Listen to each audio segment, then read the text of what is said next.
Hello and welcome back to the On Mission podcast. I'm your host, Kenny Jones, joined as always by my good friend and pastor, Rick Nicely. Rick, how are you tonight? Good, man. I'm representing Caroline. Nice. Very nice. We didn't plan this, but I'm also representing the local baseball team, which we'll get to later. We're also joined today by my longtime friend and fellow elder, José Vazquez. Jose and I have been leading the Path to Autonomy efforts. Myself, just more on the big picture organizational, and then Jose on the financial side. So we brought him on tonight as we provide an update to the church as to where we've been with Path to Autonomy and where we're going. And then you can see we're trying to get a little fancy, trying to get some cool headphones. I got a cool microphone here that Lindsay and I use. Lindsay sings for the praise team, and so we're trying to raise our game here on the On Mission podcast, trying to get better at what we do. Jose apparently has had a super cool mic for a long time, so he's not impressed by what we got going on down there. What's that thing called you have? What's that called? It's the blue mic. The blue mic. All right, he's got the blue mic, so he's way ahead of us on this. Before we get to our question of the day and before we talk about autonomy, I want to ask you, Rick, where are we at in terms of our plans for reopening? We know the phases have began. We're in phase 1 in Virginia. We mentioned last week things were a little different for us because we are a church plant. So what do we have planned as we kind of take our next steps, and what's that going to look like over the course of the summer? Yeah, so there's lots of factors that take involved in that, Kenny. Obviously, we have the mandate, right, from local and state, as well as the U.S. government, kind of some things that we have to keep under wraps with the CDC and different state guidelines that we're trying to do. So we want to respect those. But at the same time, we really want to get together, right? We know Hebrews 10 talks about don't forsake the gathering. So we're desperately wanting to get together, similar to what we talked about just a few weeks ago, that we're wired for relationships. And so we're talking a little bit about the church tonight. And so the idea is that we want to get together as soon as possible. But we also want to be smart and we want to be safe. So, and we've been dreaming and talking about it for weeks, as many people else have. We've been gleaning off. Kenny, I know you've listened to things I've sent you. You've been reading, other elders, Jose has been reading. We've all been reading and researching, figuring out what other churches are doing, what's been working. And so when the governor said just, I guess, a week ago, about 50% that the churches could open back up, about 50%, but that's not really quite right because we know you have to do social distancing. So if you don't have the room for that, it may be a room like our church, our building at MES holds like 180, 200 chairs. And so, but where you do the math, is about 76 or 75. So it's not quite half. It's more like 30% or so, 25%. So that's kind of what we have to keep in consideration. So as we talked about it, we're going to do it in phases. The first phase is going to be a drive-in church. We feel like that's the most simplistic. We are a church plant. We don't put a huge demand on our volunteer leaders that are already doing a ton of work for mobile church and all the mass cleaning we'd have to do and all that in between, because we couldn't fit everyone in one service. So we're going to do drive-in, start out with that, phase 1. That's the safest. We feel like it's the simplest. The next phase would probably most likely look like either gathering in community groups, homes, or maybe at Madison, or it may be some other neutral site that someone could gather, and then do groups, and then also do some type of virtual service or pipe in live from MES as we're in that. And then a third phase would be eventually everyone getting on campus and figuring something out. It still may be 2 services, and we may just swap community group hours. And of course, the last part of that is going to be the kids ministry somewhere along the line. We'll phase them in as well. And so it's kind of tricky. I think one of the things we all have to keep in mind that we have to be, like I said, flexitive, but flexible. By the way, Jose, that's a word that the pastor made up. So he didn't stumble there. Flexitive is a word that I know about that word for a while. It's been made up for 15 years, Jose, something like that, a long time. So just being flexible and positive at the same time, and understand this is fluid, right? This is unprecedented times. It was interesting, Kenny. I was watching a show. It was kind of like a little documentary on D-Day. There's a ton out there. This one was called D-Day 360, and it talked about all the different things that had to go into D-Day, right? From a project standpoint, Right. knowing every soldier had to have so many supplies, and then once they hit the shore, what they needed. And I mean, all the huge orchestration that took place. But the reality is the minute they hit the beach, all that changed. And so they had to constantly, even though they had a game plan, they had what they called the mission intent, or the intent of the commander of the mission. They knew that, which we have, right? We have the mandate to advance God's kingdom. But as we walk through this, it's going to constantly change. And so I think people need to be patient. They need to understand that we're going to try and do everything we can to fulfill that. But we're going to have to try some things. And if it doesn't work, we're going to have to try something else and just go forward. So that's kind of the ball game, the plan. We'll probably start that first phase in June. And then from there, we'll just have to kind of see how those work out. If the drive-in church works great, we may do it longer than we think, or we may do it shorter. We don't know. So, and that's kind of how the phase is going to work out. So I hope that makes sense, and I hope people understand what we're trying to do. It does. And we've also talked about the fact that we still don't have really all the information. We don't know, as states start to open up, how that's going to impact whether, the virus starts to go down in numbers or starts to go up slightly in numbers. And right. I've gotten some survey responses, and we talked to some of our community groups, and there still are people that are concerned about COVID and the unknowns. And just this morning, there were some articles about some association with COVID that potentially could have ramifications on children not getting COVID, but something like it. And so there's still a lot of information that's coming in. And so, like you said, as that comes in, it may change, the process. So it's not set in stone, right? The phases, right. But that's kind of generally what we hope to do. And right. we'll be flexitive, as you say, Rick. That's right. Mm-hmm. All right, I want to get to our question of the day. This coming weekend is Memorial Day weekend. I know it doesn't feel like it because we've been stuck in our homes and we're not planning trips to the beach or the Outer Banks or those kinds of things. But what I want to ask for our question of the day, and we'll ask Jose first, since he is our first-time returnee back to the show after his interview with his lovely wife, Mary. What is your favorite summertime activity? Again, it's going to be a little different this summer. But what is the thing you most look forward to when summer comes, when Memorial Day passes and we get into summertime? Traveling. It's a thing. I love to travel. As a matter of fact, tomorrow night, we're going to Pensacola, Florida. I have a buddy of mine who's a naval aviator. We're in flight school together. He's my brother from another mother. So we're gonna go down there and spend some time and some floaties.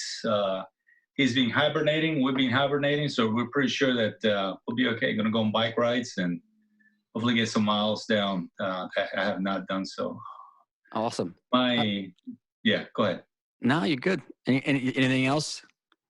Just that, my focus really for this, and I mentioned this before, my focus anyway is going to be about community groups and working through this summer with this COVID. I think a lot of our folks, while they're concerned about what's going to happen, they also miss the fellowship. So that's going to be my focus, is working through to see how do we minister to people in this environment.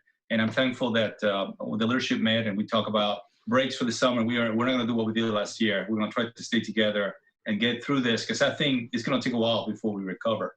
So traveling, and although people are going to start to travel, so the younger people, I believe, are going to travel. The older folks like myself, probably not. Right. But in the meantime, we want to be there for them, regardless of where they are, and make sure we fellowship with them and build a community. So by the time August comes out, we'll be a ready to go organization. How about you, Rick? What's your favorite summertime activity? I know you had a little bit of fun this weekend, a semi-summer activity.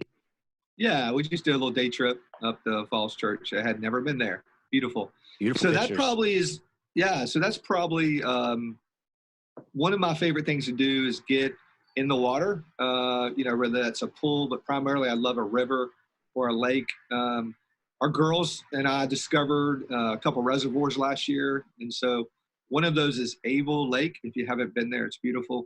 We put in, it's only like either paddle or electric boats.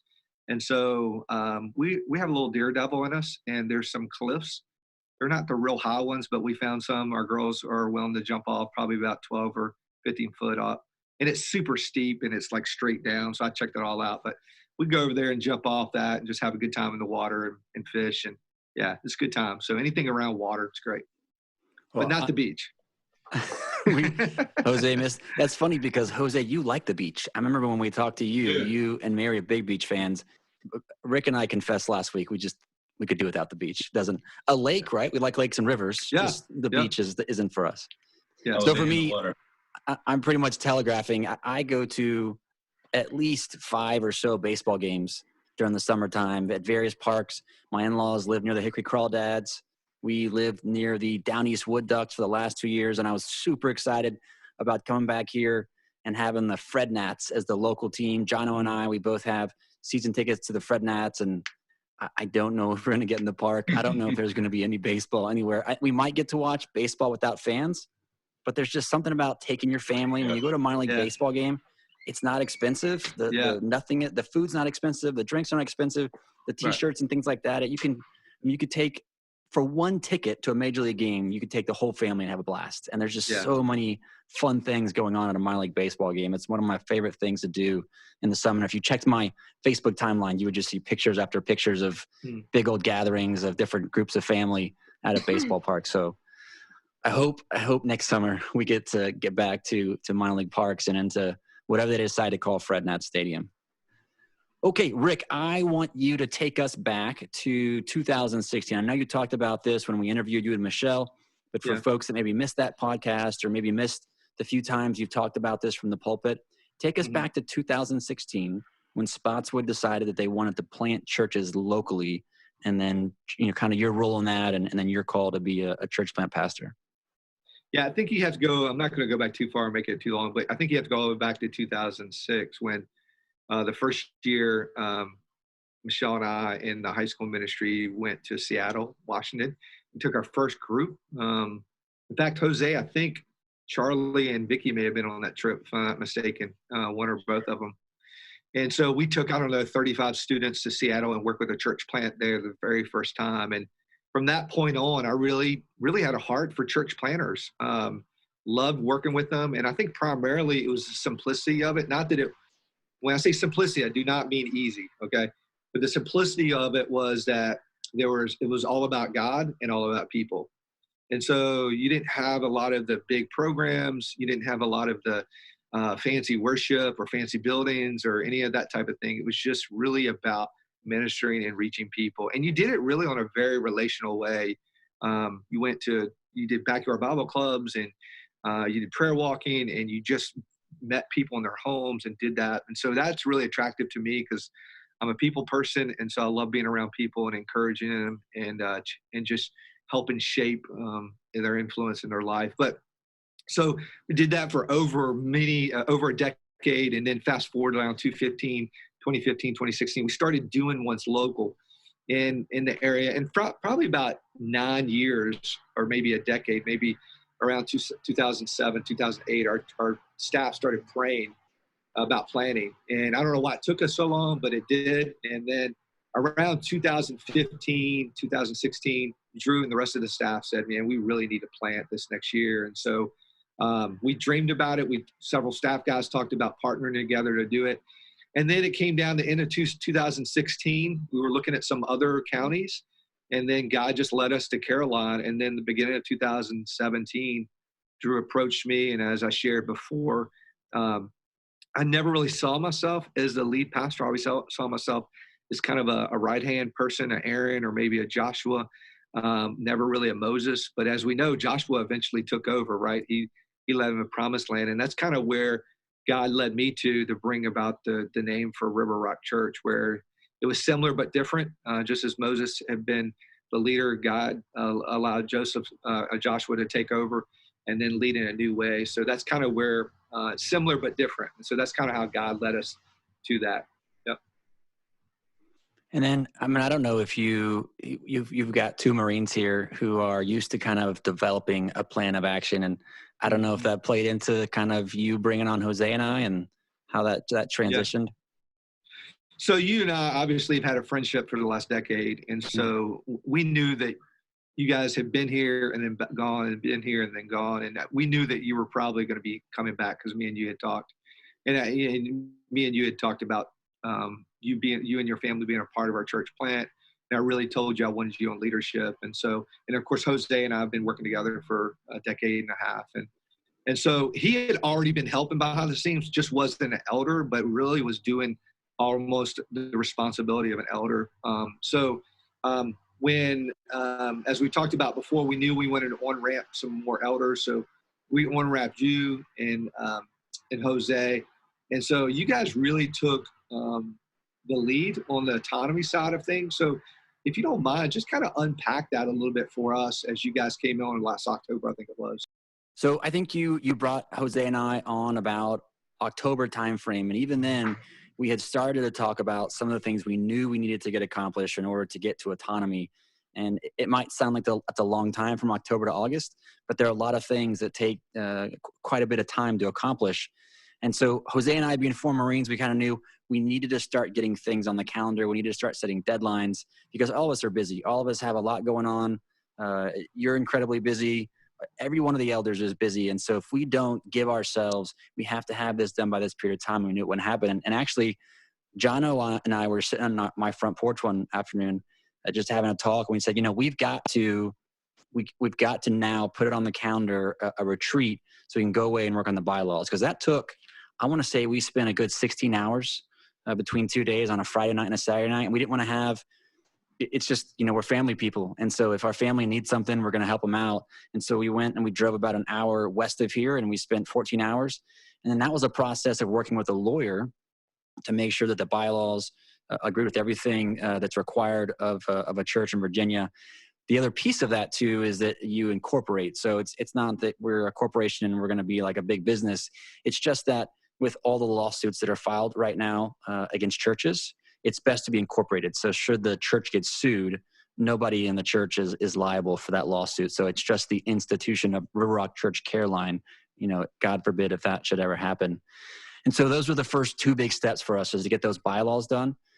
We're partnering with SBCV, which is the Southern Baptist Conservatives of Virginia. They just voted last week on Tuesday. Their executive board unanimously approved us to be part of the SBCV. And that is the way the SBC works, is they're individual state conventions. And so we are SBC. It's just SBCV is the local body. And so you affiliate with them, and then you fall under all their protections. And I'll let Jose talk about some of the financial pieces of it. And that was one of the next big ones. And so we had originally intended to have that accomplished, I think, in March. Now it's May, and we're going to have that accomplished. We have our partnership podcast series coming up. Next week, we're going to start that and start walking through the partnership covenant, which is something that you and Matt Johnson are working on. And we've already mentioned we're going to bring Matt back when we start talking about the partnership covenant. And then at the same time, I've been working with Spotswood Baptist Church with the associate pastor, Dan Cook, and kind of here's where we are, here's all the things, because there are things that, they bought for us as a church plant that are going to transition over to us. And so we kind of work through for us, when do they want to, launch us, and then or celebration service is what we're calling it. And then we'll relaunch. And so those are the big rocks, as we called them, that were being a part of our autonomy. And then just overall, we had to make a decision: when are we spiritually, financially, and structurally ready to stand on our own as an autonomous church? And so we did things in a deliberate manner. We didn't want to rush into anything. Those bylaws were incredibly important, and we not rush into that. Again, that's going to be something that we're going to have for quite a few years until we decide we want to update them. And so we took our time and very deliberate. And then Jose was all along kind of in parallel working with SBCV. And I'll turn over to him to talk about what he's done with Eddie or being there at SBCV on all the financial pieces. So a lot going on. On the financial side, first of all, I have the honor of working with a couple members from our church who formed with me the stewardship committee. And they both have solid backgrounds in business and financial areas, so that has helped me out a lot. But we're giving birth to a new church. So how do we do that? How do we implement that? Has been a source of study, prayer, and research, a lot of research. But thankfully, these two gentlemen that helped me and with things, and we're also working with Spotswood Baptist Church, their financial secretary, Kathy Perry, and getting advice from them has helped us out quite a bit. Some of the tasks that we're working on right now is basically the budget. The first thing I need to say about that is it is to our community's faithfulness that we actually have a sense or financial foundation. It is because of their constant and reliable giving, especially through this time where churches are struggling to entire Virginia and the nation, I will say, where giving has gone down. Our partners have been very faithful, still providing in spite of all the challenges that they themselves having. And I know that our community, some of them are not working, some of them have to switch jobs. All that stuff is happening in the background. So we want to be responsible with the resources we've been given. So that's part of coming up with a budget that we think is a baseline budget for us for the coming years. So some of the big decisions we have had to do with that is, to ensure that whoever works for us, whoever is a minister or working for the church, has a compensation that's commensurate to what they're doing for us too. And right now we're looking at a pastor, an admin, and a kids department director. So right off the back, by the time we go into autonomy, we already have a structure, a city structure for the church, to give it the texture and bones to this body we call the church from an administrative perspective. Another decision we're looking at involves partnership with, like Kenny mentioned, with the Southern Baptist Conservative of Virginia. Turns out that as part of the things they do for the 740 local churches they have, is they provide things like bookkeeping services for us too. So we're looking at that as being a way to offload some of the workload that the administration will have for the church. So we'll partner with them. We will go into a paperless giving, paperless managing of the finances of the church through them. They're already doing that for over 160, 180 churches in the Virginia area. So we're going to leverage that to start with, so we can tell the church that we have a solid, mature way of handling that finances for our church too. And then we also, now the fuzzy part, right, is we were depending on Spotswood, right? Printing, videos, transportation, well, all that is going to change after August. I think we're still going to have the support of them in some of the logistical things, but we need to start maturing in a way that we can do that ourselves. So that's part of this process of developing the budget, making sure we have the staff, so there's an operational side, logistics side. But with all of that, I want people to know that our number one goal is to support the community of Caroline County. That's the number one goal, and to follow our vision, which is to glorify God in everything that we do.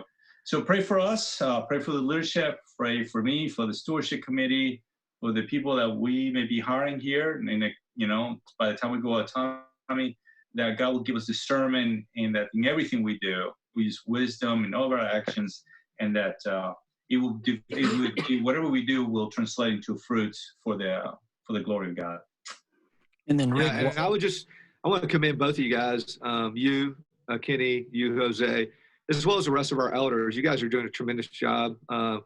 We know when we work with other entities like the SBCV, if we're working with our lawyer, working even with the mother church, there's a lot of time involved in that. There's a back and forth, right? You send something, you got to wait for their response. And so you guys have done a great job and just stayed on task. I appreciate everything. And I feel like we've accomplished a lot in a short amount of time.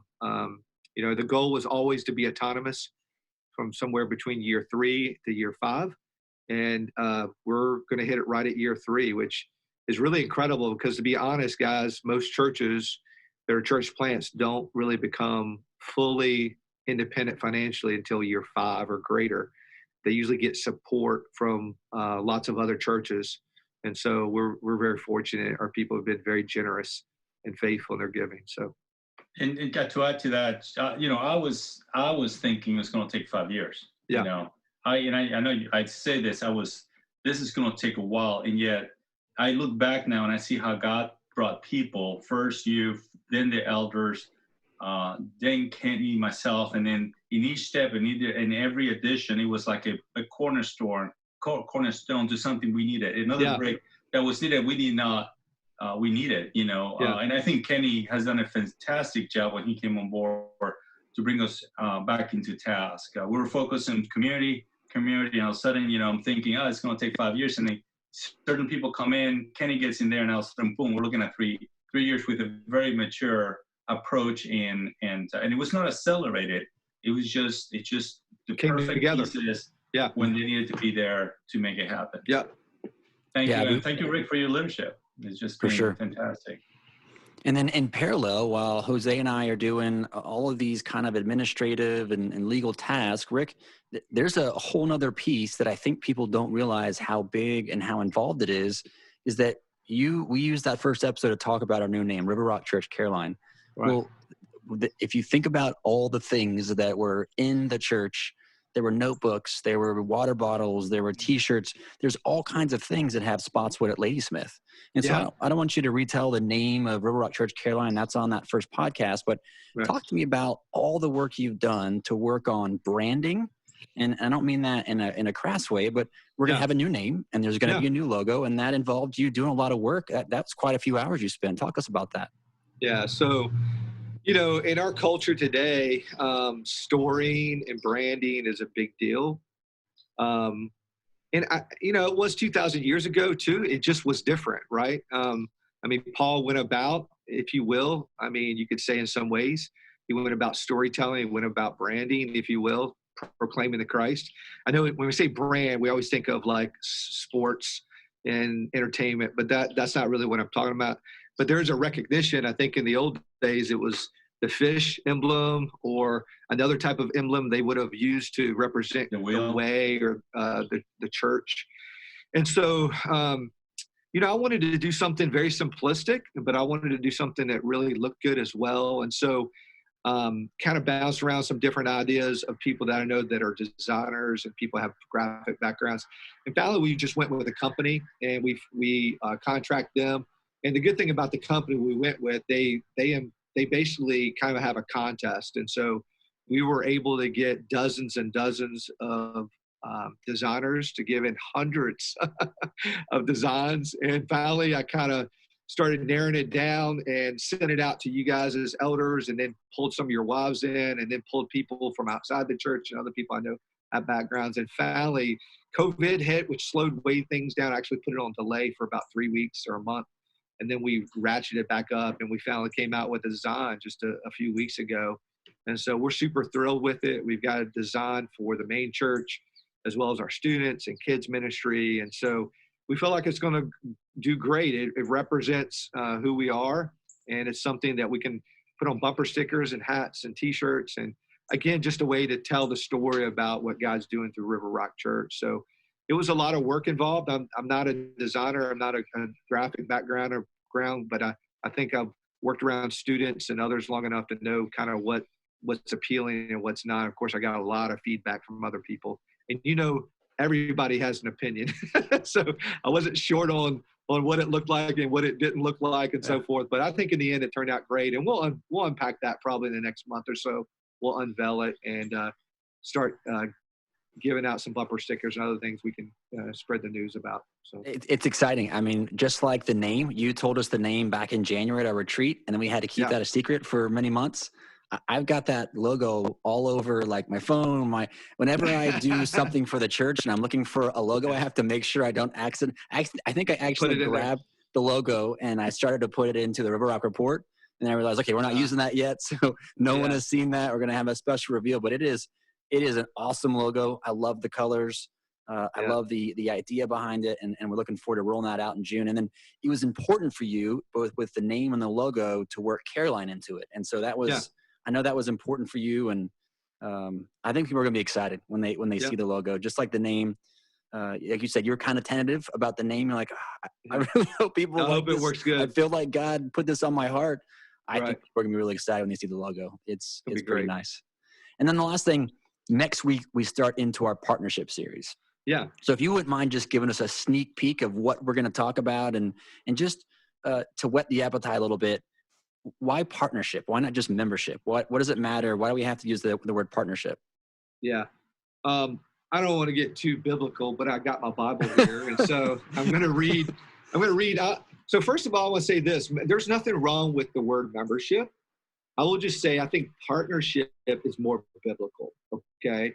So we believe the Bible is inspired word of God. We believe it's infallible.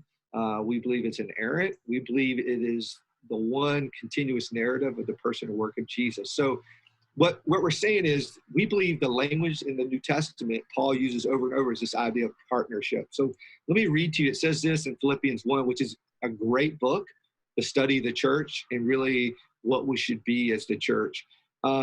It's verse 3 in the first chapter. I thank my God in all remembrance of you always in every prayer of mine, for you all making my prayer with joy. Listen, because of your partnership in the gospel from the first day until now.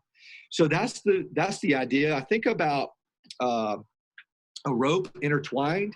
Ecclesiastes talks about this, I think some, but this rope twined, and then that 3-cord strand is not easily broken. So we think about an individual, another individual, and then God wrapping them together. We use that imagery a lot in marriage, but to be honest, it's very similar language that you use in the church about this one to another, right? And even you think about the theme of Philippians, it's really the selflessness rooted in the gospel.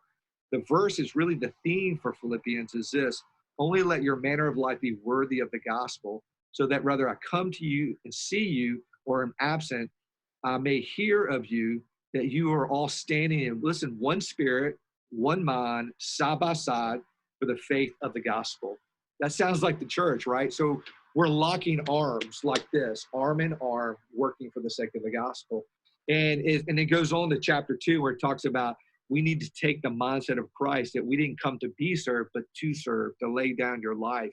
I mean, Jesus himself did not take it anything to be grasped, be in the very form of God, but he humbled himself and made himself a servant. So that's the mentality of the church.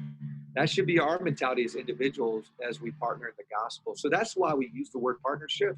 And if you want to talk about unpacking the partnership series, we're going to lay it out in about 6 podcasts. The first one is going to be really, what is the church? So we'll talk about metaphors that is used to describe the church. What is the church, the ministry and the mission of the church, and then specifically ours at River Rock Church. Then we're going to take about 2 weeks to talk about the partnership process. So we'll talk about, what's the difference between partnership and membership, and really begin to unpack what it means to have that covenant with one another, the discipleship process. So we'll have these 3 kind of overarching ideas of transforming, thriving, and multiplying.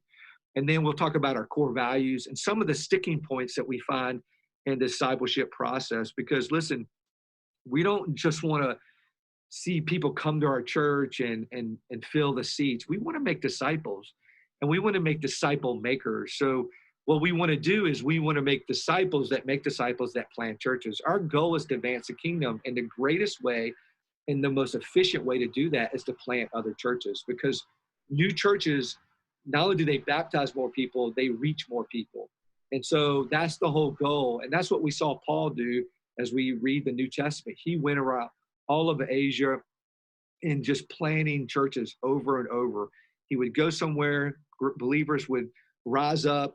He would spend time with find elders. He would pray, anoint them, use them, and then launch them out. And then he would go somewhere else. And this is kind of the goal of River Rock Church of Caroline, is to make disciples and plant churches. And then eventually we'll go into how churches are kind of run as far as partners, deacons, elders. And then we'll talk about some distinctives about ordinances and church discipline and covenant. And then eventually we'll get into some of the weeds a little bit with the bylaws and just kind of, how the church from a business standpoint has to run and kind of has to be governed a little bit. So we'll talk about that to finish everything off.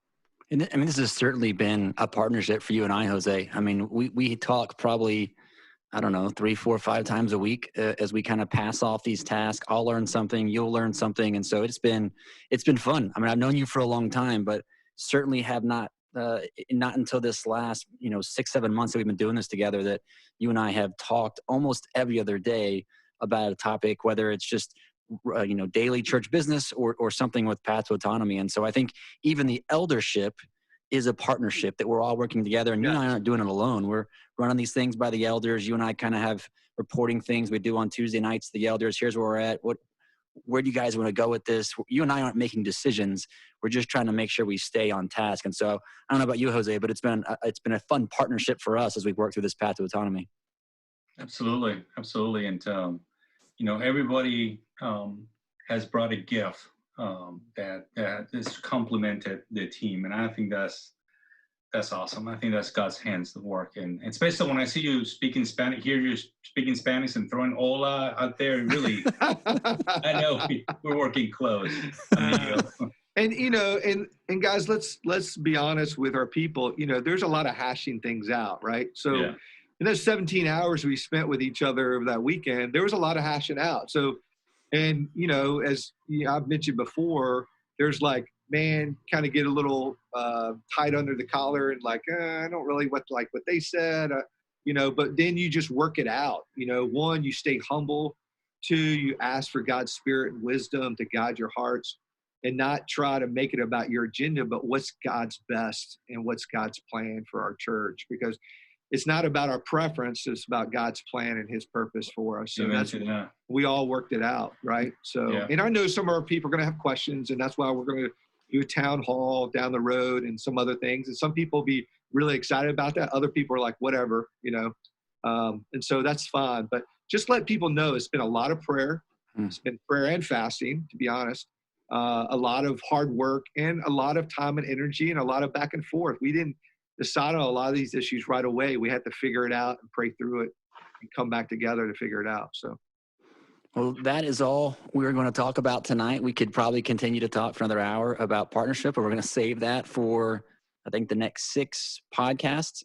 Matt Johnson, who recently graduated from seminary, right? I believe is on Thursday. He is a brand new seminary graduate. He is going to preach this week, right? I believe. Yep. So his first sermon, I don't know how do you say that, Rick? I mean, his inaugural officially sermon. A pastor now. I mean, how's that work? What's the degree and what's conferred upon you when you graduate seminary? Well, I mean, there's no ordination taking place, but it's his first sermon after his MDiv, I guess. So that's a Master big deal. Divinity.